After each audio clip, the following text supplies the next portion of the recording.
o general Joaquim Silva e Luna. Tudo bem, general? Seja bem-vindo ao nosso podcast. Muito obrigado, Ivana. Muito obrigado, Lécio, pelo convite. Estou muito feliz de estar participando desse podcast, até por causa do título dele, Viver Melhor. Né? Sim. Então ele já é motivador por si.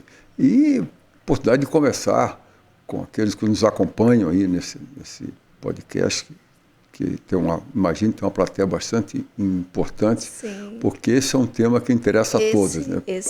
Não só Foz do Iguaçu, como viver melhor. É verdade. Exatamente. Muito obrigado.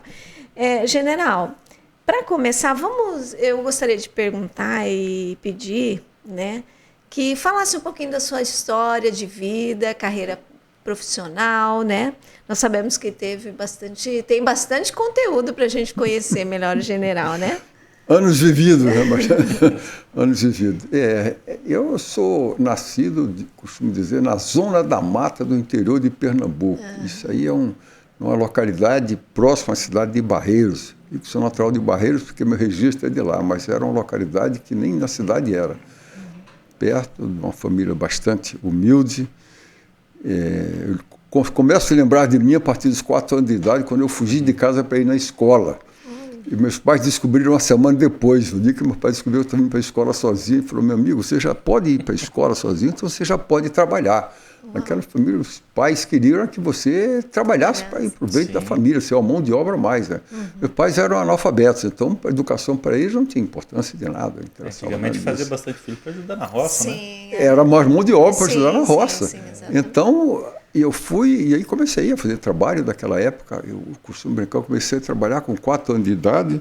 Olha, já são 15 para as 6, eu não parei de trabalhar. Então, direto aí, parei para trabalhar a vida inteira. Sim. E daí, era uma escola, para dar ideia da dimensão, tinham 13 crianças que estudavam ali dentro, uma única professora, e tinha, na época, as 4 séries do primário, elas davam aula para todo mundo ali dentro. Né? Foi quem me educou, posso dizer assim, sem nenhum desrespeito aos meus pais, porque hoje as pessoas dizem que o professor está aqui para ensinar, né? E naquela época o professor educava e ensinava. Né? Hoje também faz isso. Né? Também faz isso. Mas, e me deu um conteúdo religioso que eu não tinha, e daí foi um valor extraordinário da minha vida. Se tem uma profissão que eu tenho uma adoração pela professora, particularmente. O professor, ele vê coisas no aluno que acho que nem o próprio pai e a mãe vê, né? Não vê. Então, foram as pessoas que marcaram. E daí, eu depois, na época, como era no Japão, você entrar para fazer o curso seguinte, né? Era um concurso difícil. Teve no Japão que tinha criança que suicidava quando não conseguia passar. Era mais difícil entrar para um colégio para fazer o 2º grau do que fazer depois o vestibular. E tinha um colégio agrícola que ficava perto de Barreiros, tinha um concurso difícil, que muita gente do estado, dos outros estados, fazia um concurso. Eu fiz concurso para isso aí, passei. E qual que era a idade que o senhor tinha nessa época? Tinha 11 anos. Aí fui para lá, fiquei até os 18 anos. Passei 7 anos no internato, era internato mesmo. Saía em fevereiro de casa e voltava em dezembro. Né? Eles davam alimentação, davam um fardamento, um borzeguinho, um sapatinho que você calçava. No começo do ano o sapato estava bom no pé, no final do ano o pé estava torto, assim, porque você ia crescendo e o sapato não crescia, né? Ficava ali dentro do... E crescia bastante. Então, fiquei 7 anos ali dentro. O colégio era agrícola, ele formava mais pessoas com a vocação, ou para ser técnico agrícola mesmo, porque dava uma diplomação, ou então vocacionados, se quisesse prosseguir no estudo, para veterinária ou para agronomia, mas eu queria ir para a área de engenharia. Aí resolvi estudar com um grupo, mais 3 companheiros, sozinho, nós 3, como nós estudando. Terminei o último, fiz concurso, fiz vestibular, passei no vestibular, passei por passar, aí fui pegar uma certificação. Quando eu fui pegar a certificação para comprovar que eu tinha passado, para entregar na universidade, eu não ia ter condições de pagar a universidade. Mas me disseram, se você fizer 1 mês, você pode trancar a matrícula. Eu falei, então tá bom, vou fazer 1 mês lá, deu meu jeito aqui. Aí, quando eu fui apanhar esse documento, encontrei uma propaganda da Academia Militar das Agulhas Negras lá. A mãe estava lá no colégio, caiu do céu. E naquele ano, sempre para entrar na academia, continua sendo assim, você veio do meio militar, escola preparatória de cadete, ou então vinha de colégio militar. Eu era civil, naquele ano abriu o concurso para 36 civis fazerem concurso. E a sua família, assim, como que ela... Que você já saiu, assim, cedo, né? Isso. E como que seu pai e sua mãe achavam disso? Era quantos filhos? 8 filhos, né?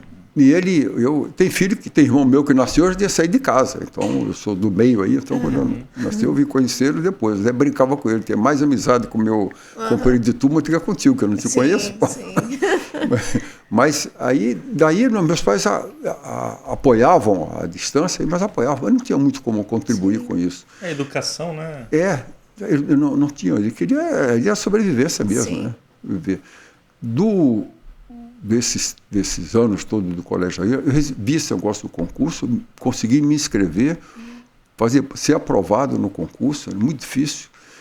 Eu, nos 7 anos que eu fui nesse colégio agrícola, era o primeiro aluno. Isso aí vale a pena destacar, porque quando eu fui para a mãe, tem exame psicológico, físico, um monte de coisa. Primeira prova que eu fiz, eu tirei 2,5, quase morri, porque o sarrafo que eu considero dessa altura, o sarrafo era dessa altura aqui, ó. Então, quanto eu estava, o nível de escolaridade era isso. Então, foi uma corrida de fundo. E eu comecei nessa corrida a vida inteira.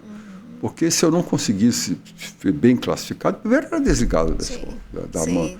E segundo, eu não poderia escolher para onde eu queria ir. Eu queria ir para a arma de engenharia, porque você vai escolher em função de classificação, não sei o que lá e tal. Para ir, então tinha que estar uma classificação boa.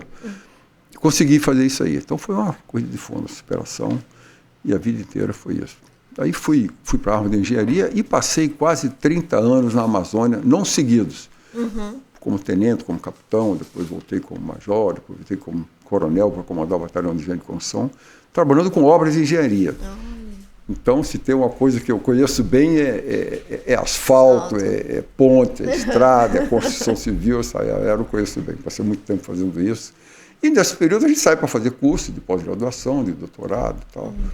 Tive a oportunidade de ir a 2 missões no exterior, uma aqui, próximo no Paraguai. Eu era assessor de engenharia, no nível de graduação e pós-graduação. E a de militar Israel. Depois também foi uma outra missão no exterior, de 2 anos. Foram experiências que somam, né, ajudam com a gente. Claro. Foi uma corrida longa. Fui promovido oficial general, minha turma saíram... depois general de brigada, comandei uma brigada de infantaria de selva na Amazônia também, Tefé, cuidava de uma fronteira ali com a Colômbia e o Peru, lembrar que naquela época o Peru tinha Sendero Luminoso, a Colômbia tinha FARC, cuidar daquela fronteira difícil.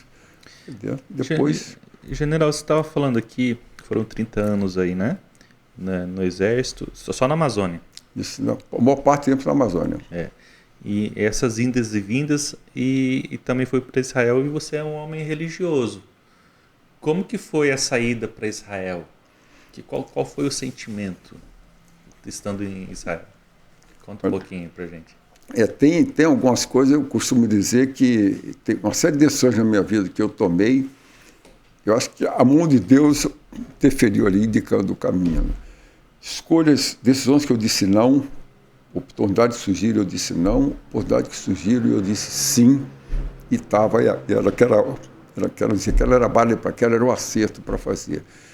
O Exército normalmente indica uma missão no exterior para os oficiais que têm condições de concorrer. E, obrigado a falar o idioma, obrigado a uma série de coisas. Mas a indicação normalmente você cumpre a missão de 2 anos e encerrou. Pode cumprir missão de paz. Aí não tem quantidade, pode ser 2, 3, mas para missão de 2 anos, uma delas. Eu já tinha ido para o Paraguai, cumprido 2 anos aqui como assessor de engenharia.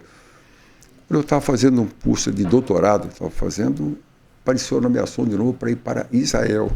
Eu me surpreendi, porque era tudo que eu gostaria de fazer na minha vida. Era viver pela minha formação religiosa. Era tudo que eu queria. E usei esse tempo lá, logicamente, não é uma missão fácil, que era a de defesa naval do Exército Aeronáutico. Então, tinha ocupação de tudo que é natureza. Mas deu para conhecer muito bem o Estado, é um Estado pequeno, Israel, né? E fiz algumas coisas de propósito como fundamento religioso. Todos os percursos que Cristo fez, eu fiz a pé, igual que ele fazia. exceto sair de Belém e ir ao Egito, porque dá 700 quilômetros, quando ele fugiu. Aí isso eu não fiz, eu fiz de carro, né? Qual foi a emoção?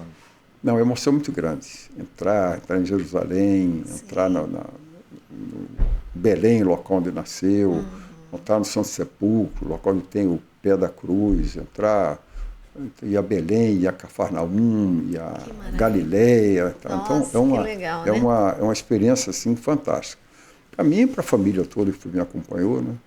É importante. E acaba validando, porque a Bíblia é um livro que eu acho que a gente tem que ler como história, como livro de história, tem que ler como cultura mesmo, mas para quem é religioso, eu sou cristão, sou católico, então a gente começa a ter o sentimento de realidade. A hora que estou assim, na missa, por exemplo, o padre fazendo homilia, eu tenho a sensação perfeita do que está sendo falado, eu consigo visualizar o local, o que aconteceu, os acontecimentos, que aprofunda mais a nossa fé. Exatamente. É muito valor, de um valor extraordinário. E também de a mão de Deus aí, apontando esses caminhos, né? Imagina passar lá, fazer esse passo a passo, né? Deve ser realmente uma experiência maravilhosa, né? Edificante. Edificante e a gente guarda as passagens, as coisas. Escrevi depois livros porque sobre quem conhece, como o próprio general, lê a Bíblia, conhece. Então, quando você está indo, você não está à toa lá passeando, você está conhecendo, está vivenciando aquelas palavras que você leu, né? Isso, em Israel, uma pedra não é uma pedra é uma história. Isso, você vê que isso aqui é uma história, você tem a ver, olha, o que aconteceu, você vai ver o túmulo de Lázaro, está lá, 10, 7 metros de profundidade, já foi aterrado, vê lá onde é que foi, onde foi sepultado, onde é que ressuscitou. O quebra-cabeça começa a se encaixar. Começa a se encaixar. Então você começa a ver as narrativas como foram feitas, o entendimento, a convivência dos povos ali dentro. E os países do seu entorno, né? Do Líbano, da Síria, do Egito, da Jordânia, dos países ali. Agora esse problema com Gaza, lá, eu estive em Gaza várias vezes. Então a gente começa... Será que vai dar aquilo ali, hein? Será que acaba? Não sei, né? Aquilo ali está desde sempre, aquilo ali, né? Isso ali começou com Abraão, né? Acho difícil terminar. Começou com Abraão, com a Sara e a Agar. Bíblia para ver o que vai acontecer, né? Vai lá, Lércio. General, aqui a gente estuda um pouquinho a sua história também, e você foi um dos primeiros a ser indicado aí para uma gestão no Ministério da Defesa.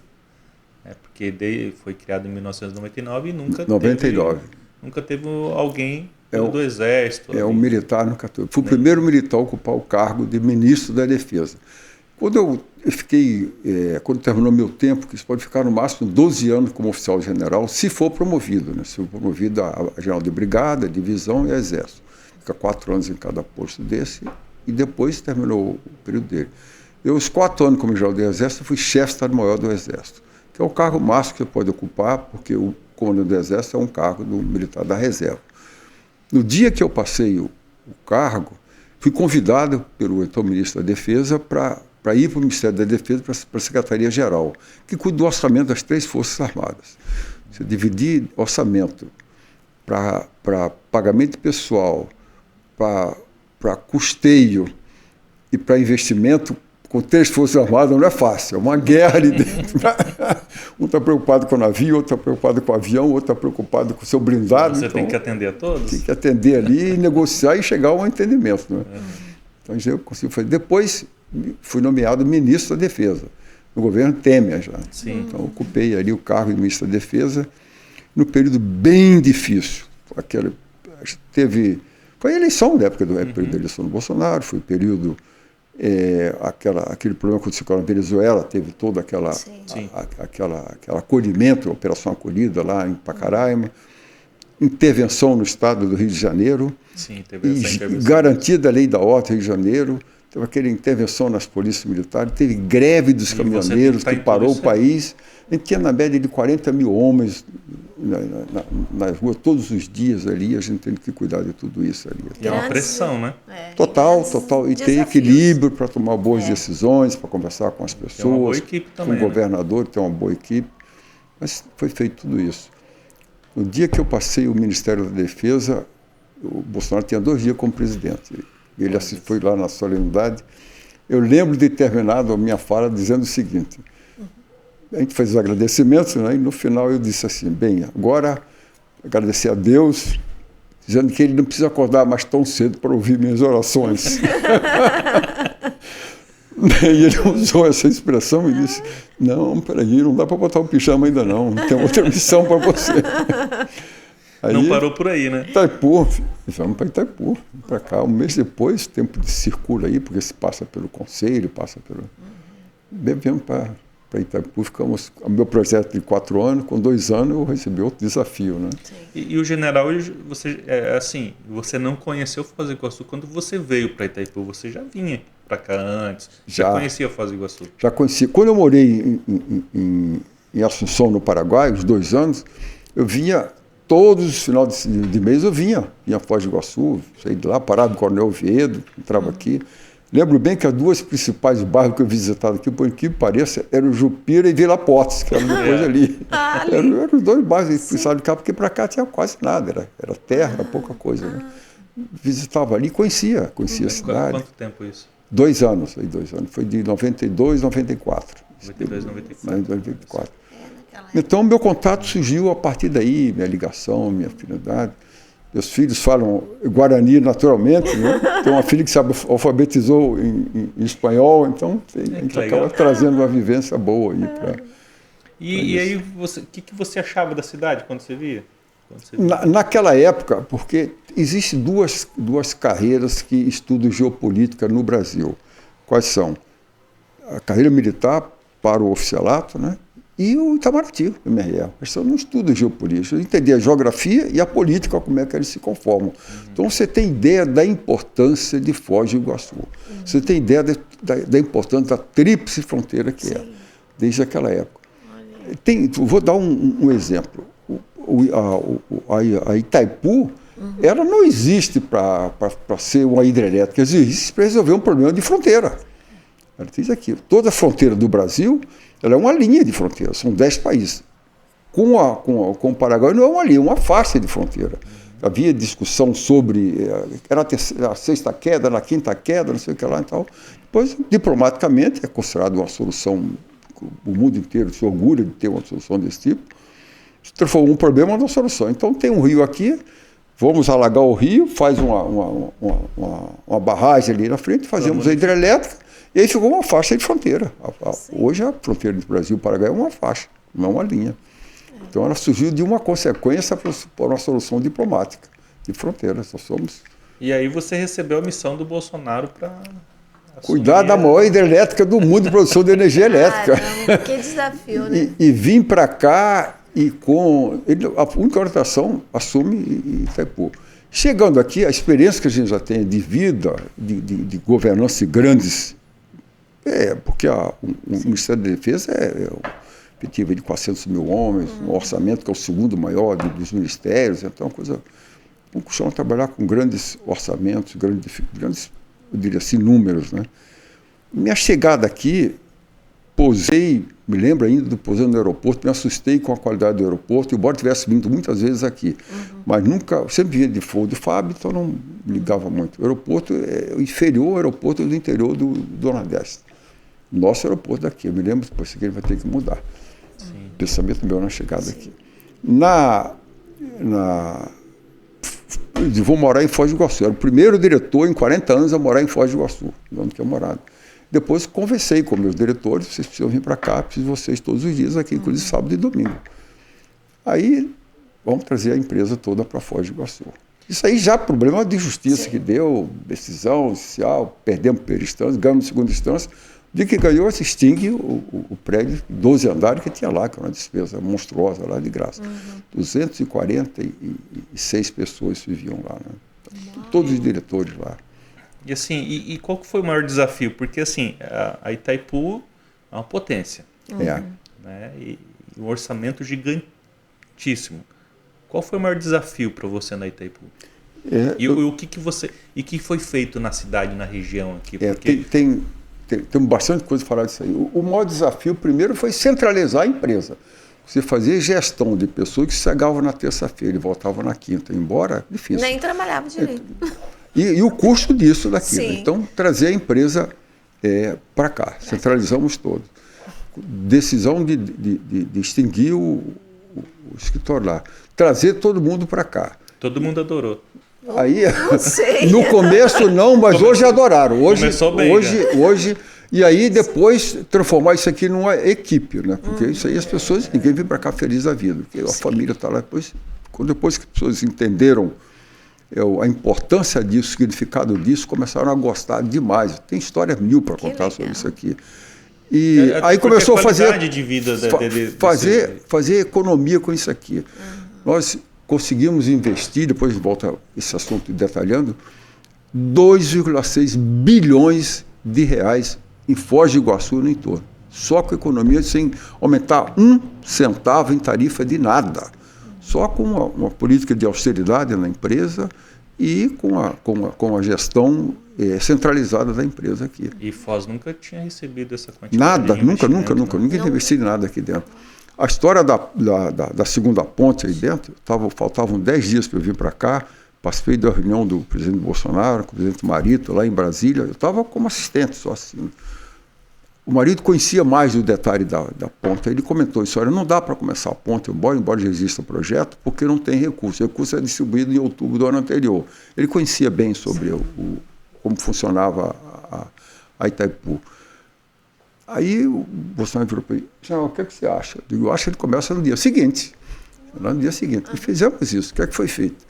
Realmente o orçamento era distribuído no ano anterior, em outubro. Cheguei aqui e falei, vamos juntar todo o orçamento de volta e vamos redistribuir de novo. Primeiro, o que não tiver ligado à missão, não ter aderência à missão da empresa, não tem nada que gastar com isso. Ele pagava a despesa que acontecia lá em Portugal. Festa, etc. Lá. Pagava saída e vinda do pessoal para vir para cá. Não tinha nada a ver. Acaba isso aqui. Não fica fazendo. Não tem a ver com a missão, então tira fora. Com isso aqui, a gente teve diretoria que perdeu 75% do seu orçamento. Porque não tinha finalidade de estar empregando ali dentro. Me lembro do diretor. Foz do Iguaçu, se desde o início fosse investido dinheiro da Itaipu aqui, essa cidade era para era uma capital, capital, mas tem condição de ser com o que ela tem hoje, e o que o potencial tem, independente, porque eu costumo dizer, o Paraná tem 399 cidades, a única que tem Itaipu é Foz do Iguaçu. São cidades ricas, potentes, e tem uma próxima da gente aqui, que é um modelo, um exemplo aqui, então não é o caso bem, mas ajuda muito, ajuda. E com isso aqui, nós, com esse recurso, investimos na segunda ponte. O aeroporto que estava fazendo a concessão 3 meses depois, pedimos para postergar para 9 meses, foi postergado, aí entregamos o aeroporto já com o padrão que está hoje, não foi alterado nada ali dentro. Quando foi feita a concessão, ele teve 1000% de ágio, o ágio lá para cima. Agora estão colocando o valor da empresa que ganhou a licitação. Nós temos no nosso entorno aqui 3 aeroportos internacionais, da distância de 30 quilômetros você tem 3 aeroportos. Se eu for em Nova York, não tem isso. Temos isso aqui. O potencial da nossa fronteira aqui é uma coisa fantástica. É por isso que é a importância de ter uma gestão muito bem feita, né? Não dá para ter amador aqui dentro. Não dá. É uma coisa que eu sempre tenho oportunidade de dizer. Até porque a verba sempre foi enorme, né, general? É grande. E você precisa ter um bom relacionamento internacional por estar na tríplice fronteira. Eu tinha um contato, acabou abortado por causa da chuva, com o presidente do Paraguai há 2 semanas atrás. Ia encontrar com ele aqui. Precisa ter esse relacionamento. Encontrar, porque eu já conhecia bem o Paraguai. A ligação de consulado tem que ser permanente. Sim.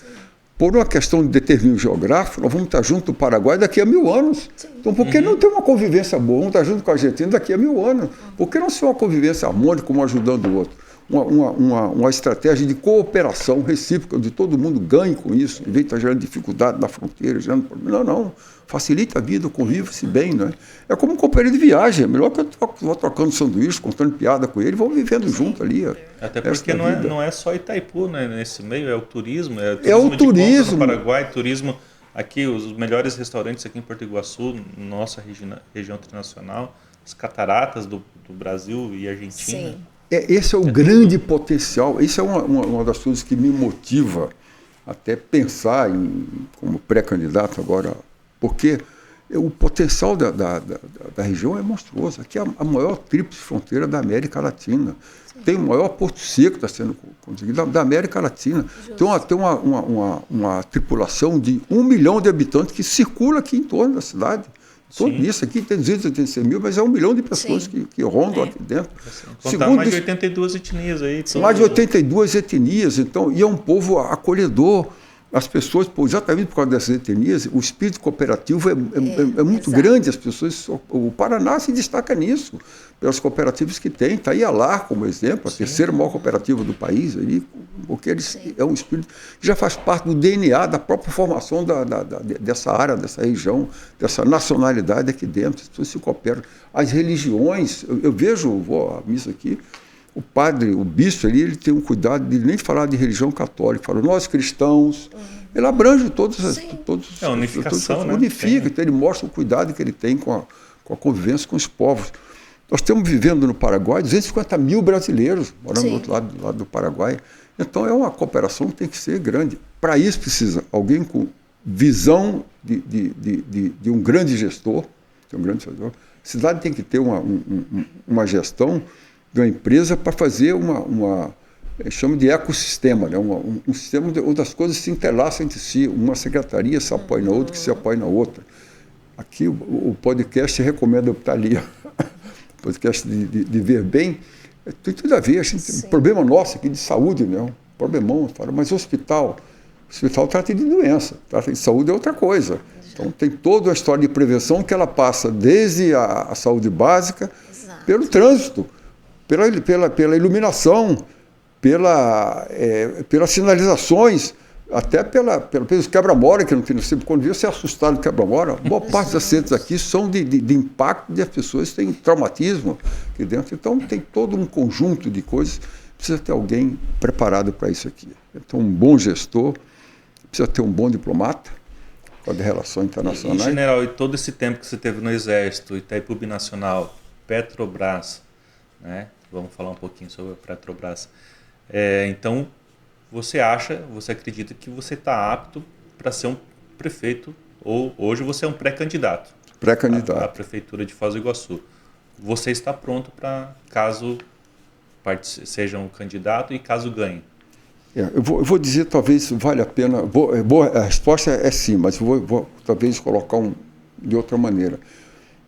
Por que eu aceitei vir? Porque eu não fui voluntário para vir para Foz do Iguaçu, para ser candidato a prefeito. Não pensei nisso. O ano passado, há um ano atrás, eu não estava pensando em ser prefeito de Foz do Iguaçu. E de quem foi o convite? Apareceu um contato de um jornalista, ligou para mim, amigo até hoje, conversando comigo no final de semana, perguntou: você não pensou um dia em vir ser prefeito de Foz do Iguaçu? Teu nome é citado aqui de vez em quando, eu via teu nome, aparecia lá naquele. Tinha vezes o pessoal botava apoia, não sei o que lá e tal. Tempo que eu estava aqui apoiando em várias obras, colocamos recursos em 220 obras aqui na região. Na Covid nós empregamos 80 milhões de reais para apoiar a população na época da Covid. Então havia um apoio grande. Por que você não vem? Eu nunca pensei nisso. Ele fez aquela pergunta matadora que o jornalista sabe fazer. E se você fosse convidado? Falei, se eu fosse convidado, eu ia pensar no assunto. Você caiu no conto, né? Porque pergunta boa. Aí ele divulgou isso no dia seguinte. 4 partidos me convidaram. 4 partidos. O PL, o Republicanos, União Brasil Novo. E os presidentes de partido, me convidaram para ser. Eu vim, porque eu tenho residência, desde 2019, tenho residência fixa aqui em Foz. Isso é outro dado interessante, por isso que eu falo que o amor de Deus interfere. A minha carteira de identidade civil que eu tirei em Foz do Iguaçu. Meu título de eleitor era de Foz do Iguaçu já. Minha carteira de motorista de Foz do Iguaçu. Né? Residência fixa em Foz do Iguaçu. Se eu quisesse ser candidato, estava pronto, era só começar, não tinha problema nenhum. Né? Eu tenho aí no centro da cidade, aí, residência fixa. Então eu vim para cá, fiquei quase um mês rondando a cidade, olhando, conversando com as pessoas. Falei, aceito. Por quê? Eu diria, é uma dívida de gratidão que eu tenho com a cidade. sinceramente. A minha ideia, meu projeto era 4 anos de deixar não só a ponte pronta, mas a perimetral pronta. Não só a rodovia das Cataratas iniciar, mas totalmente pronta. Então, todas as obras que foram iniciadas, não foram concluídas no meu período, o aeroporto, como o aeroporto internacional, que ainda está devendo que já estariam prontas. Todas funcionando. Com certeza estariam todas prontas, todas funcionando. Então, eu digo, fiquei com a dívida. Segundo, diferentemente quando chega a algum local que ele é acolhido, eu não fui acolhido, eu fui abraçado aqui. Eu me lembro, andava na rua a pé, circulava por aí. Então, as pessoas diziam, você fez aqui essa maldade, trouxe todo mundo para cá, você não tem medo de andar sozinho? Um dia um policial federal perguntou para mim, eu tive um dia te acompanhando enquanto você andava, fui atrás de você, vendo, você foi sozinho, fez uma corrida, voltou, entrou no carro, você não tem medo de andar sozinho? Você estava me acompanhando? Você foi minha segurança. Quando você notar, tem alguém fazendo. Tem que ser atleta. Né? E quando não tem ninguém fazendo, tem alguém lá em cima que está fazendo essa segurança. Então, eu fico tranquilo aqui dentro. Então, fui acolhido. Eu fiquei com débito de gratidão, sinceramente. Eu acho que a gente esquece o que vê, esquece o que ouve, mas não esquece como se sente. Aquele introjeto do nosso DNA. Eu estou me sentindo aqui como canto nenhum. Você fala isso de coração. Fala de coração. Que bom que você tem esse sentimento, que a cidade tem essa reciprocidade com você. Mas, assim, general, uma coisa que a gente não pode deixar de fora, né? Até porque o objetivo da entrevista hoje também é relacionado a isso, né? Sua pré-candidatura. Quem que está te apoiando? Porque você já vem caminhando, né? Você passou pelo Temer, né? Teve o Bolsonaro. E, além do Bolsonaro, quem mais te apoia para ser pré-candidato? Então, quando eu decidi a edição desse programa, eu fui para o republicano, escolhi republicano. E digo com muita facilidade, eu olhei todos os partidos, todos eles, muito próximo ali, em termos de identificação. O republicano tinha uma facilidade que, para mim, eu considero importante. Ele é conservador nos costumes e liberal na economia. Nesse espaço você circula à vontade.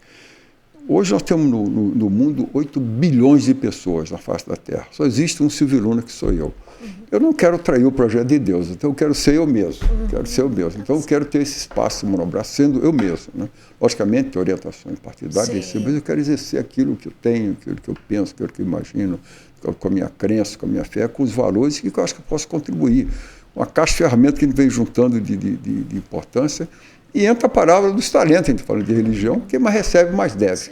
Então, eu sou um eterno devedor, então eu tenho que colocar. Senão, o que eu fazer com aquilo que eu aprendi ao longo da vida?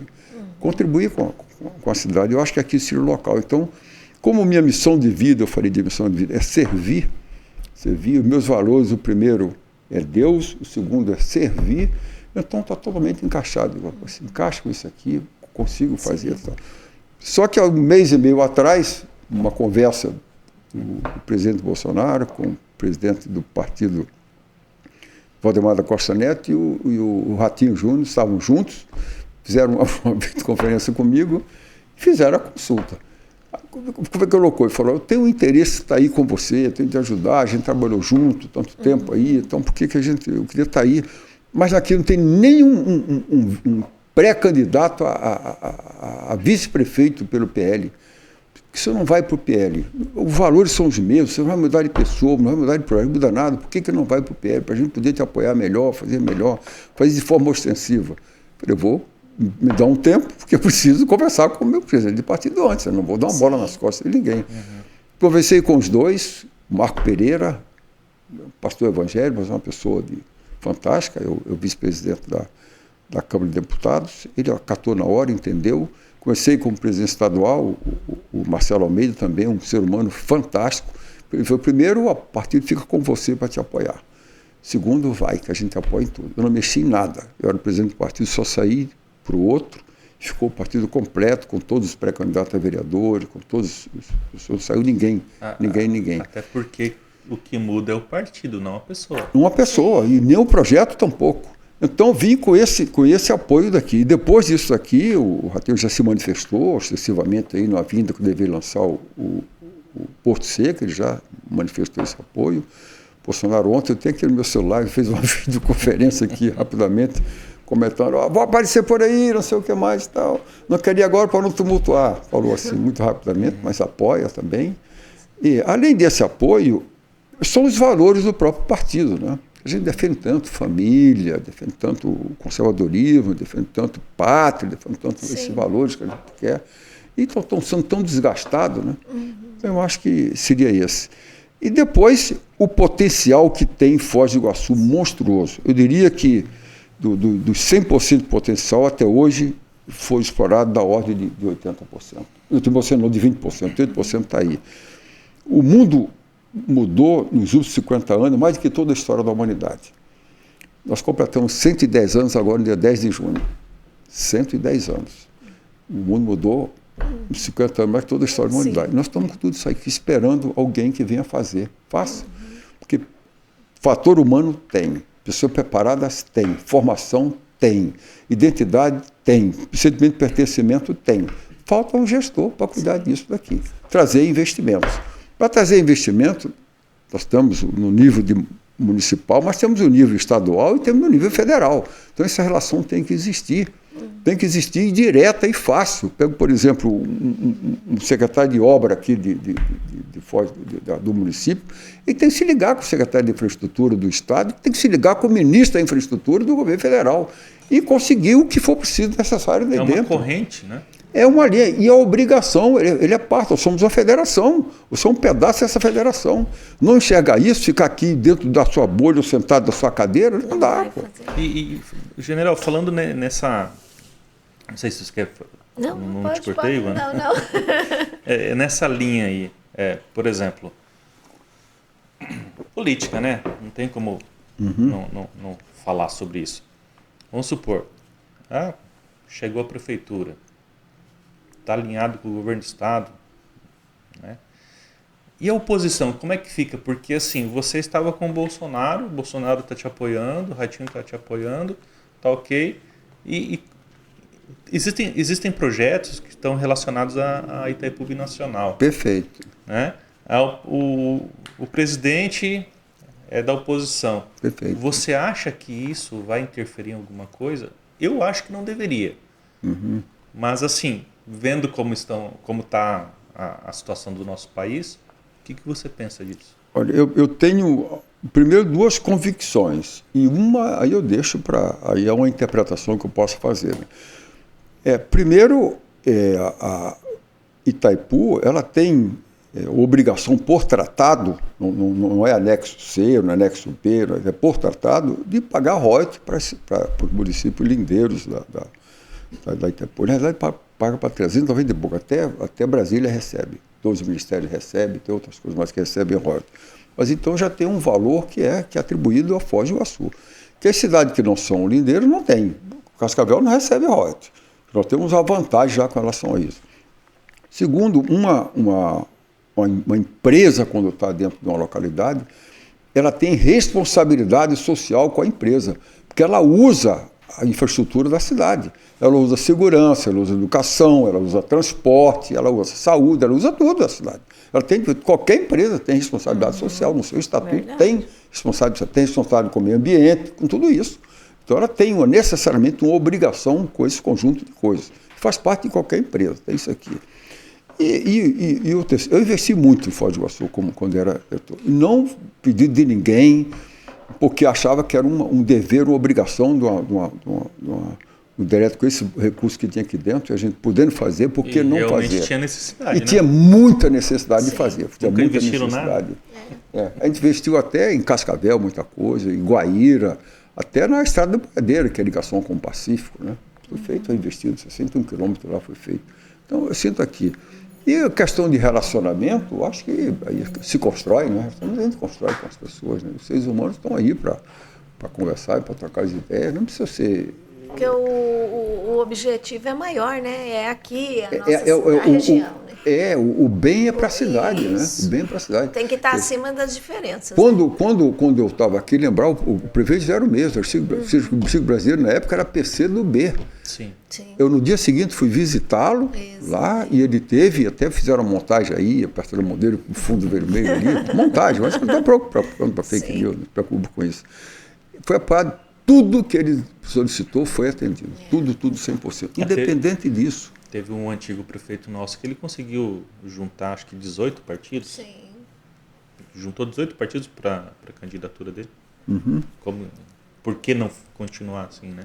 Porque é Pelo bem, né? pelo bem da nossa cidade. Pelo bem da cidade, e que está aí com esse potencial todo para fazer. A gente tem dificuldade de emprego. Hoje as pessoas se formam aqui, tem uma quantidade grande de universidade e vão embora por falta de emprego.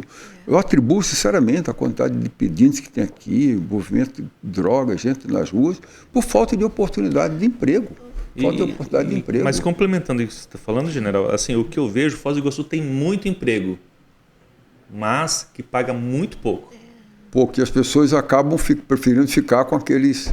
Ficar fazendo extra, ficar fazendo bico porque ganha mais. Ilegalidade, muitas vezes, até, né? Então, porque assim, quantos hotéis tem aqui em Foz do Iguaçu? Tem muito emprego, mas pagam muito pouco. Uhum. E quem que sobrevive assim? Para pagar um salário mínimo, máximo 2? Não dá, né? Vai no mercado aí. No mercado ali você vai para comprar 2, 3 coisas, 150, 200 reais. Quem paga bem aqui, eu acho que só a própria Itaipu, o restante paga o valor é pequeno. Né? Mas a Ivana quer perguntar alguma coisa da Petrobras? Que não, pode deixar. Ele, sabe, ele se aprofundou nessa área. Pergunta, eu gosto de perguntar, se percebeu. Não é bom, é importante saber. É assim, porque... Como estava o estado assim, da Petrobras quando você chegou lá? Qual foi o principal desafio? Sobe preço, baixa preço do barril do petróleo? Podia baixar, podia aumentar. Bolsonaro mandou aumentar, mandou baixar. Conta um pouquinho como que foi a Petrobras, como que funciona. Foi um desafio, mas eu já vivi tanto desafio na minha vida, eu costumo dizer que o campo de batalha é a minha zona de conforto. Então, fico tranquilo. O desafio, já está acostumado. Estou acostumado. Já está no DNA ali. Estou acostumado. É uma empresa que é a maior empresa da América Latina. O recurso se trata, né? Dólares, se trata de bilhões.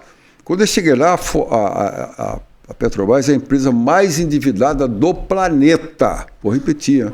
Mais endividada do planeta. 190 bilhões de dólares de dívida, ou seja, 900 bilhões de reais. Esse é o tamanho da dívida, imensa aqui. O que aconteceu naquela época?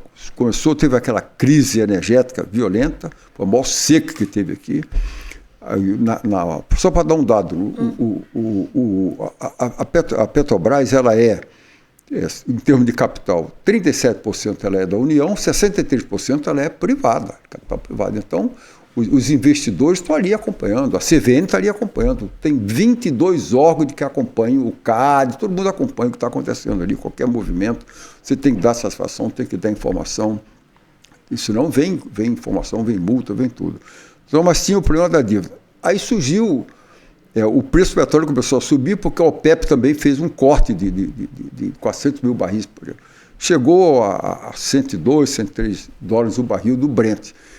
E tem nas suas normas, ela segue, não segue absolutamente não, ela segue o preço de paridade de importação, chamado de PPI. Ela acompanha isso aqui. E por quê? Porque como ela não é autossuficiente em petróleo, em derivado de petróleo, tem que se importar. Então, não tem condições de se manter um preço muito baixo a Petrobras se eu tenho que importar mais caro. Então, tem que ter um preço de equilíbrio. Não tem como fazer isso. Senão, a pessoa não importa. Não importando o que acontece, desabastecimento. Eu comentei isso uma vez no jornal, a capa do Globo. O TCU me cobrou, dizendo, mas você está ameaçando o país desabastecer. Não estou ameaçando, não. Estou dizendo que se não houver um reajuste de preço, vai haver desabastecimento. Vai acontecer isso. E, na época, tinha um problema grande, o ICMS era muito alto. Eu me lembro que, por causa disso, durante 12 meses, coloquei na mídia, nas principais redes de televisão, falei assim, olha, a Petrobras entrega o litro de gasolina a R$2 o litro. É vendido a 6, mas ela entrega a 2. De 2 para 6, nada disso aí é Petrobras, tudo isso é imposto, ICMS. O Rio de Janeiro cobrava 37% de ICMS. Era o preço cobrado. E é cobrado 2 vezes, na entrada, quando saiu, e depois lá no posto de gasolina. Isso aí já estava havendo um trabalho no Congresso para tentar reduzir o preço e conseguiu depois. Mas durante esse período, explodiu a guerra da Ucrânia com a Rússia, chegou a 137 dólares o barril do Brent.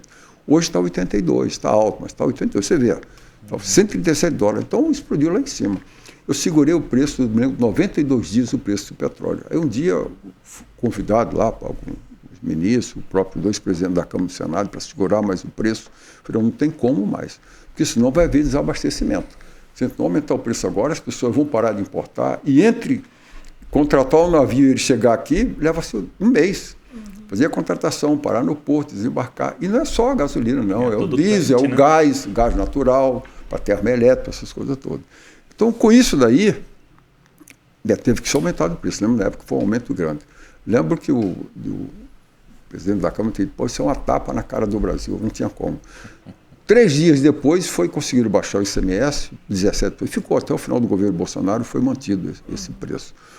Nunca houve, faço questão de destacar, nunca houve interferência do presidente da empresa, nunca houve. Ele conversou comigo várias vezes, sim, falou que foi, disse, olha, está alto, está ruim, está difícil, tá não sei o que, tal, mas ele nunca interferiu, nunca disse, você tem que fazer. Eu fazia por conta própria, para entender a situação, segurava o máximo possível, mas chegava num ponto onde não dá para segurar mais. Consultava as empresas que importavam, como é que está isso, olha, não tem como importar mais. Com esse preço, você tem que aumentar alguma coisa, você não tem como importar mais. Não podia dizer nada, tem que ser surpresa. Senão as pessoas vendem ou compram ações. E são favorecidas. Então tem que ser uma surpresa mesmo. Ninguém tinha conhecimento que ia ter aumento de preço. O presidente não tinha, o ministro da Energia não tinha, ninguém tinha. É uma decisão tomada reservadamente. 3 pessoas tomam a decisão, era o CEO da empresa, no caso era eu, o presidente, era o diretor de logística e o diretor de investimento e finanças.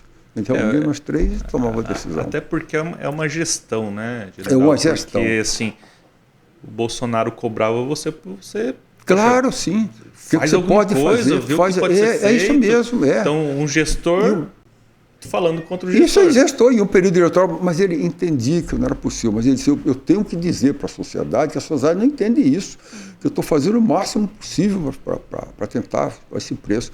Tanto é que houve no período dele 4 trocas de diretores da Petrobras, de presidente da Petrobras, que é uma forma de mostrar para a sociedade o que eu posso fazer, eu estou fazendo, é trocar para ver se não tem nada a ver. Isso tem a ver com guerra da Ucrânia, com preço. Depois o preço caiu, a retirada dos impostos ajudaram muito nisso aqui, reduziu o preço, então ficou um preço confortável para a sociedade. Foi isso que houve. Então, e a situação não foi mudada, a lei continua a mesma, não foi alterado nada. Tá? Hoje, mesmo no governo que está aí dentro, estão fazendo investimentos equivocados na minha ver. Estou investindo em refinarias, quando você quer explorar petróleo. Você tem aquela margem hoje ali da Equatorial que tem outro pré-sal. O Brasil explora o petróleo mais barato do mundo, a exploração de petróleo. Então, quando ele puder explorar e vender, aproveitar, porque até 2050 esse combustível fóssil tem um valor muito grande. Depois vai passar a cair. Transição energética, mudança, sendo cobrado no mundo inteiro. Então vai começar a reduzir o valor. E o estoque está cheio, né? E a gente vai ficar com essa riqueza lá no fundo do mar. E aí, Emerson? Eu acho que para a gente finalizar, eu queria que você, assim, fale um pouquinho, vamos supor, voltando para Foz do Iguaçu. Perfeito. E caso você seja eleito a prefeito, o que você vê com o hospital municipal em relação pensando justamente nessa da saúde, porque Foz do Iguaçu na saúde um caos, né? Porque assim, hoje é fila para tudo, demora para tudo. Além da saúde, a segurança pública, eu acho que Foz do Iguaçu melhorou muito, né? Mas o que grita é a saúde, né? É a saúde, é a gritante. E assim, e o que você quer deixar para essa gestão? Vamos supor, você se candidatou, você ganhou, você fez a gestão e não vou me reeleger mais, vou me aposentar, que eu acho que é difícil, né? Porque você sempre trabalhou, né? Mas assim, qual seria o legado que você gostaria de deixar? Eu sempre trabalhei, eu tenho como opção de vida, acho que eu vou ter muito tempo para descansar na eternidade. Então não precisa descansar agora não, né? Tem saúde, disposição, então a gente tem experiência, não adianta levar para o túmulo isso, vamos colocar em proveito de quem precisa. Retribuir, né? Retribuir, exatamente. O poder de você receber, você tem que retribuir. Um dia nós vamos ser cobrados. Cadê os talentos que eu te entreguei, né? Você vai ter que apresentar a mão vazia. Não, eu fiz tudo isso. Eu fiz o meu melhor, não era o que eu podia fazer. Não é possível, não, eu fiz o meu melhor. Se eu quero o meu melhor, eu podia fazer. Pode não ter sido o que as pessoas esperavam, mas foi o melhor que pude fazer. Mas deixo o legado para o final. Com relação à saúde nossa, a minha primeira percepção que eu tenho é que o hospital não cuida de saúde. O hospital cuida de doença. Quem cuida de saúde é prevenção. Então, daí vem a importância muito grande da saúde básica. A saúde básica, que é a responsabilidade do município, porque a hospitalar é a responsabilidade do Estado, né? Nós temos a gestão decidiu, alguma gestão decidiu optar, fazer o hospital e colocar isso na conta do município, ficou cara essa conta. Hoje se deve 300 milhões aí de reais. Eu estive no hospital, fiquei um dia inteiro, recentemente, andando lá, vendo estoques de medicamento dentro do hospital para tudo que é lado. Eu falei, mas estoque de medicamento, isso não existe. Desde 1980, o japonês criou o just in time, aquilo, quer dizer, não tem estoque de nada. Hoje você faz uma receita com o médico, a pessoa vai na receita e pega a sua receita médica, lá vai lá. Não tem risco de você perder nenhum medicamento por problema de validade. Por quê? Faça uma licitação, faça o registro de preço e deixa lá. Depois, conforme a necessidade. Não envolve a necessidade. Aquele que eu preciso para fazer cirurgia está aqui comigo, eu coloco do lado, está ali. Eu preciso aquele mínimo necessário. O restante não precisa. Segundo os efetivos de médico, né, a gente gasta um rio de dinheiro mandando pessoas aqui pelo SAMU para ir a Curitiba, porque não temos como colocar uma ponte de safena no doente. Para uma ponte de safena, não tem, então o cirurgião tem que ir lá. Se eu trouxer esse cirurgião para cá, quanto que eu vou economizar de dinheiro com isso aqui? Gestão. Alguém vai fazer uma radiografia, tem filas aqui de 2.000 pessoas fazer a radiografia, mas ele faz a radiografia numa UPA dessa, ele vai a outra, que está a 100 metros de distância, ele faz uma outra radiografia. Não existe nenhum sistema integrado ali de imagem que repassa a imagem para outra. E o Brasil já tem isso em tudo que é hospital. Nós não temos isso aqui, quer dizer, é um atraso monstruoso, inacreditável isso aqui. Não sei se o amigo experimentou fazer uma carteira de motorista recentemente. Experimente fazer, eu fiz. Pouco tempo eu renovei a carteira de motorista. Você entra às 10 horas da manhã, faz os exames, 2 horas da tarde ela está dentro do teu computador, você basta imprimir, botar no bolso e sair dirigindo por aí. No Brasil, isso aqui, não estou... Aqui no hospital você não tem, a imagem vai... Pois a fila não é auditada. Você é o 2.000 da fila, na verdade você é o 30, mas como a fila nunca foi auditada, a gente já morreu, já saiu da fila, mas está lá naquela fila lá para você esperar, aí tem que ir na justiça para tentar conseguir o caminho. Gestão ruim, gestão deficiente. E o atendimento não é só do município de Foz do Iguaçu. Ele atende a 9ª região, ele atende quer dizer, que tem na realidade, eu vou dizer de outra maneira, é um cachorro com vários donos. Tem uma Secretaria de Saúde, tem uma 9ª região, tem um hospital municipal, então o morre de gordo ou morre de fome, né? Então todo mundo, um compra, outro licita, o outro entrega, outro, então fica complicado. Você não tem que ter um choque de gestão. Está sendo agora federalizado, está se formando uma autarquia, pelo menos é o que eu estou sabendo.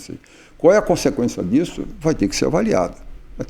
Agora tem que ser feito um choque de gestão? Tem. Tem que colocar uma pessoa preparada? Tem. Os médicos são muito bons, eu conheço muitos médicos que são muito bons, muito preparados, tudo mais.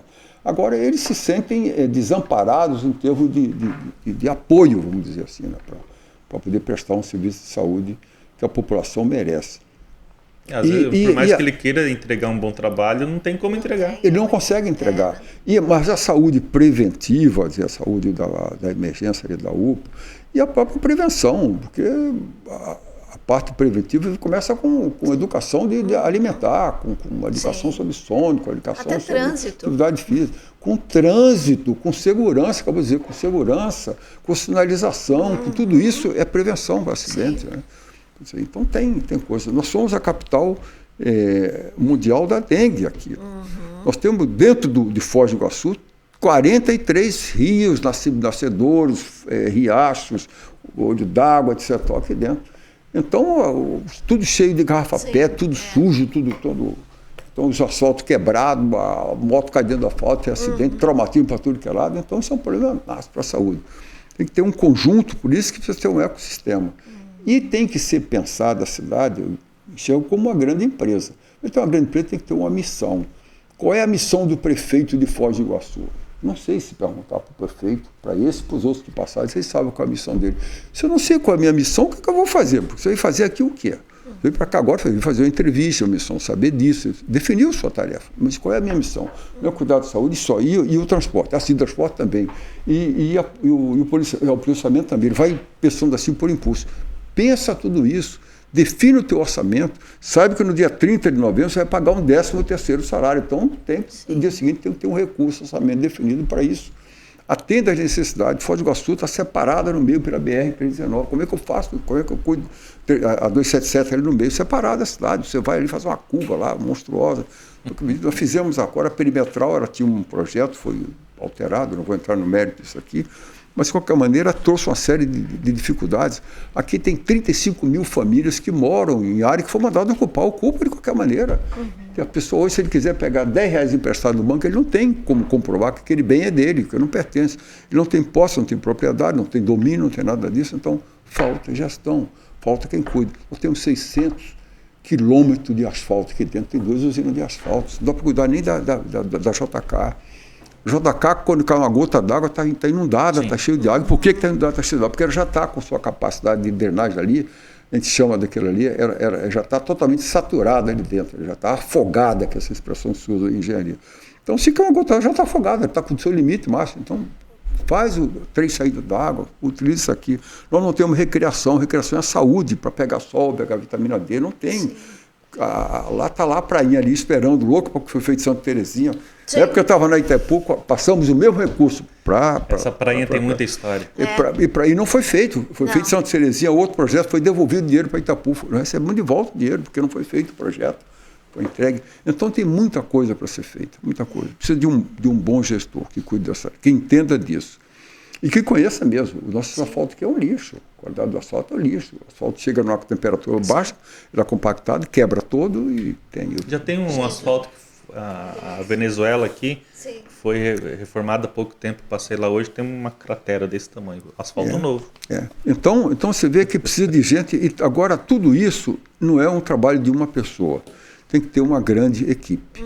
Começa com a escolha dos seus vereadores, que vão ser colocados aqui, pessoas que têm um comprometimento com a cidade, que têm um sentimento de pertencimento. Depois passa para os seus secretários. Não dá para ser o amigo do amigo. Não dá para ser o indicado fulano de tal. Tem que ser uma pessoa competente, uma pessoa capaz, que tenha capacidade técnica para ocupar aquele cargo. Ali entregar resultado, que tenha compromisso, que tenha meta, que tenha prazo, que tenha indicador de desempenho, que tenha tudo isso. A área de ensino, os professores precisam estar motivados. Só critica muito aqui o funcionário público. Eu não critico. Eu acho que ele não tem motivação para isso, ele não é cobrado da sua tarefa, ele não tem feedback do que ele está fazendo, ele não sabe se isso aqui é bom ou tal, ele não sabe, aí a pessoa se motiva mesmo.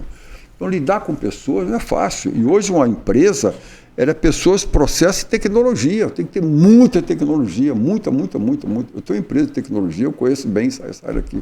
Meus 3 filhos trabalham nisso. Tem um filho que mora no Canadá, é engenheiro de TI, então ele conhece bem essa área aqui dentro. Precisa botar muita tecnologia aqui dentro, porque você melhora a qualidade dos processos, você melhora o atendimento. Hoje você chama o Uber, aperta um aplicativo e te chama o Uber. Você pode ir para o posto médico sem precisar fazer fila.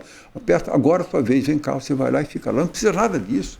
Vivemos em outro mundo, vivendo no diferente. Então a gente tem muita coisa para a prevenção mudar. E não precisa de grandes recursos, não. O orçamento hoje está 1,8 bilhões aqui de Foz do Iguaçu, deve chegar a 2 bilhões o ano que vem. É dinheiro suficiente para isso. É dinheiro suficiente. Fazendo a gestão com a austeridade dele. Com a austeridade desse recurso, dá para fazer. Dá para fazer. Eu fiz aqui com a Itaipu, né? Sem aumentar um centavo, colocamos 2,8 bilhões de reais aqui dentro. Sem aumentar um centavo de nada, só com gestão. Diminui. Agora, se você tem uma gestão boa na prefeitura, que já tem um valor enorme para investimento, mais de Itaipu... E detalhe, tem muitos investidores que querem investir aqui. O turismo é nossa vocação, não tenha dúvida. Isso aqui é vocação. A logística também mas tem grandes, vamos dizer assim, empresários. Conversei com eles, não vou citar nome aqui, que não é o caso, mas que você investiria aqui. Eu falei, invisto. Mas por que eu não investo? Só me faltam 3 coisas. Cada um da maneira diferente me diz a mesma coisa. Me falta primeiro segurança jurídica. depois segurança física, é policiamento mesmo.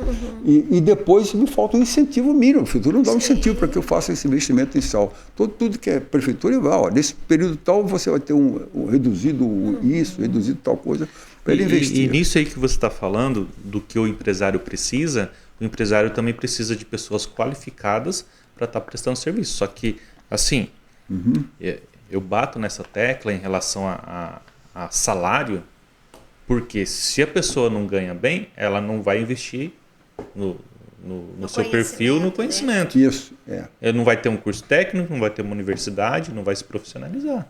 Então, acho que assim, os empresários têm que pensar nisso também, junto com a comunidade do município, na educação, porque assim, a gente falou da segurança, falou da saúde, só que a educação fica onde? Então, assim, tem que vir desde lá da escolinha. Desde a creche. Perfeito. A escola, o professor precisa ter pelo menos 15 dias, eu diria aí 3 semanas, por ano, constando do seu calendário de atualização. O que cai na prova não cai na vida, a gente sabe disso. Você sai com conhecimento teórico e chega lá na prática é outra coisa. Então você tem que ter. Aqui tem escola de CMEI com qualidade, que tem robótica, que tem só que computação. aí tem que dar continuidade. Tem que ter continuação. Tem que ter continuação. O empregado chega, ele tem que ter um treinamento, ele tem, chama de onboard, ele tem que embarcar, né? Quando ele vai embarcar, durante o período ele recebe um treinamento, preparação. Tem que criar uma cultura empresarial e uma cultura também Hoje uma pessoa que vai trabalhar no hotel, se ele não pega do próprio bolso e não vai lá e faz um curso de inglês, um curso de espanhol, ele nunca vai falar inglês e espanhol, fora. Porque na escola não aprende. Assim, eu não estou falando, eu quero que entenda bem, não estou falando mal do professor. E não é isso que eu estou falando. Ele não... É a maneira que a educação é feita hoje. Se você vai numa escola particular, o aluno sai falando inglês, espanhol. Isso aí. E agora na educação. Precisa não só ter isso aqui. E nós temos o melhor ensino do país. Né? Quantos hotéis tem aqui? O melhor ensino do país. O Paraná, o desenvolvimento que o Paraná tem. Hoje saiu uma métrica aí que é na educação uma das melhores. O Paraná. Então, assim, eu acho... É a primeira do país aqui. É um sonho aqui para Foz do Iguaçu. A área de ensino ela é a primeira. Se alguém dissesse... E qual é a prioridade? Saúde é prioritária, educação é prioritária, segurança é prioritária. Nós temos metade do policiamento que precisamos ter aqui dentro. O policiamento precisa ser uma coisa ostensiva, porque o turista se sentir seguro, ele sair à noite, precisa ter iluminado a cidade, precisa ter atrativo para a pessoa sair durante a noite. Precisa ter tudo isso. E o policiamento ele tem que ter além de um bom fardamento, ele não tem que dissuadir pela presença dele. A gente vê, de vez em quando, filmei aquela criancinha correndo, se abraçando no país dele, com o pé, porque ele quer tirar uma fotografia junta. Me lembro quando era criança, você quer ser o quê? Eu quero ser bombeiro, eu achava bonita aquela coisa vermelha ali dentro, você usava. Então, ter um fardamento bonito, um armamento não letal para ele estar utilizando, letal também para a sua segurança. Tem estrutura para ele poder fazer o trabalho dele. Né? Viaturas novas, boas, combustível para sair, por uma coisa que precisa hora de fazer. Um sistema onde ele possa receber informação e ir direto no local, ou seja, muita coisa. Mas tem recurso para tudo isso? Tem recurso, mas lembrar que nós somos uma federação. Se não tiver, vamos para o Estado, vamos recorrer para o Estado. Eu tive, dou isso aqui, encerro minha fala, deixo para outras perguntas. Eu conheço todos os secretários do governo Ratinho, porque eles eram que trabalhavam comigo aqui dentro, todos eles conheço. Eu não conhecia a secretária de Cultura, por alguma razão que nunca me passou pela cabeça. Há um mês atrás eu fui para conhecer, falar com ela. Chama Luciana Casagrande. Conversando com ela, conversando um pouquinho, está previsto o Museu do Pompidou vir para cá, o Código Bartinho até já anunciou isso aqui, ele tinha falado isso em 2019. Governador, agora não dá para eu investir recurso nisso, porque está tudo distribuído já o recurso. Pode ver depois. Ele falou, vamos colocar, voltar de novo. Voltou e vai fazer. O ano que vem está sendo lançado o Museu do Pompidou. Eu perguntei dela, e por que a gente não faz investimento mais em cultura? Lá não temos um teatro, não temos nada disso. Eu falei, deixa eu te falar um dado para você ficar sabendo. Sabe qual é o estado que tem mais recursos para investir em cultura? Eu não sei, foi o estado do Paraná. E por que eu não investo? Porque não tem projeto. Uau. Não tem projeto. Não tem um projeto de um teatro aqui dentro, não tem projeto. Sim. Então, faça seus projetos, apresente isso aqui. Por isso que eu digo, essa ligação tem que ser em linha reta com o governo do Estado. E gestão. Identificar as necessidades, esse conversar dado com as você pessoas. já tem, então você... Já tenho. Você vai fazer os projetos, se vira. Precisamos. Mas é isso. Então, é um desafio grande e eu diria que o que gostaria de deixar de legado, caso venha a acontecer o período eleitoral, ser escolhido, o que gostaria de deixar de legado? Comentei isso há pouco tempo. Legado não é o que você deixa para as pessoas, é o que você deixa nas pessoas, né? Em termos de cultura. É cultura de gestão de uma cidade. Uma gestão de cidade. Trabalhe assim como fosse uma grande empresa, que ela tenha missão, tenha visão, tenha valores, tenha indicador de desempenho, tenha ponto forte, tenha ponto fraco, tenha oportunidade, tenha ameaça. Identifique seus parceiros, faça uma boa relação com uma cidade internacional, faça uma boa relação com os países. Contato com o presidente da República, o país, sim, por que não? Ter contato, facilita a vida os nossos cônsules têm que estar conversando todos os dias, uma relação assim, de grande amizade. Crie grandes eventos aqui. O Foz do Iguaçu não dá para pensar nada pequeno. Coloca a prefeitura aqui, um padrão Dubai, para colocar aqui dentro, não esse monte de coisa espalhada por tudo que é outra cidade. Um padrão tem que ser disso, não pensa pequeno. Fizemos, como fizemos aquela ponte aqui, fizeram vários projetos. A ponte é o maior vão livre da América Latina. Está aqui construído do lado, a ponte estava aqui, as recursos colocamos lá dentro, que foi feita a duplicação da rodovia, está lá, a duplicação padrão, então faz coisas boas para a cidade, não faz coisas mais ou menos. Fizemos essas aí, pessoal andar de bicicleta, andar a pé, com padrão, com iluminação de qualidade, faz as coisas boas para uma cidade de fronteira que é a porta de entrada no meu consumo. Não tira isso da cabeça, né? Com a população de 1 milhão de habitantes, 82 etnias, ligação com o Pacífico. Tem tudo isso aqui, a gente tem que se encher de orgulho. Quando falar de Foz do Iguaçu, encher de orgulho. E é conhecido no mundo inteiro. O pessoal que fala no exterior, você conhece quem? São Paulo, Rio de Janeiro, Foz do Iguaçu. Pessoa que vai a Machu Picchu, ele quer ir via Machu Picchu e quer vir a Foz do Iguaçu.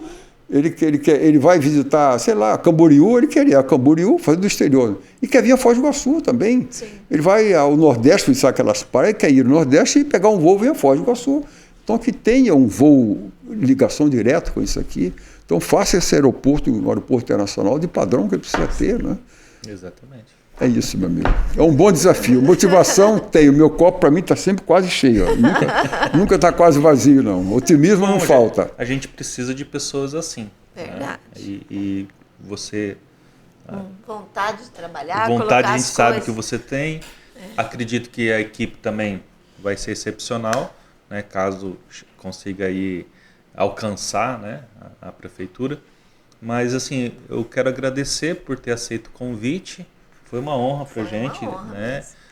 Conversar com uma pessoa com tantas ideias e tanta experiência, né? Em cargos diferentes, situações diferentes, batalhas diferentes e realizações diferentes. Então, assim, agradeço a sua presença. Antes da Ivana, né, finalizar, eu quero pedir para você não esquecer de se inscrever no nosso canal, curtir, ativar o sininho, né, porque a gente sempre está trabalhando bastante para trazer conteúdo relevante, né, aqui no podcast e pessoas importantes, igual o General Luna. Né? E passo para a Ivana. Mais uma vez nós agradecemos, General, pela sua presença aqui, né? E fizemos votos que tenham um bom êxito, tá bom? Fica o nosso abraço, né, Márcio? Sim. Quer dar umas suas considerações finais? Alguma palavrinha? Eu primeiro agradecer a Ivana, agradecer ao Laércio, foi uma conversa agradável. Eu diria, como pré-candidato, vamos dizer assim, né? Daqui a algum tempo teremos eleições, diria para as pessoas que vão escolher, que escolha alguém que faça por merecer Foz do Iguaçu. Precisamos. É uma cidade com potencial enorme. Então, seja muito bem-vindo novamente. Obrigado. Gente, nós finalizamos aqui. Tchau, até a próxima, tá? Tchau. Logo aí, muito obrigado.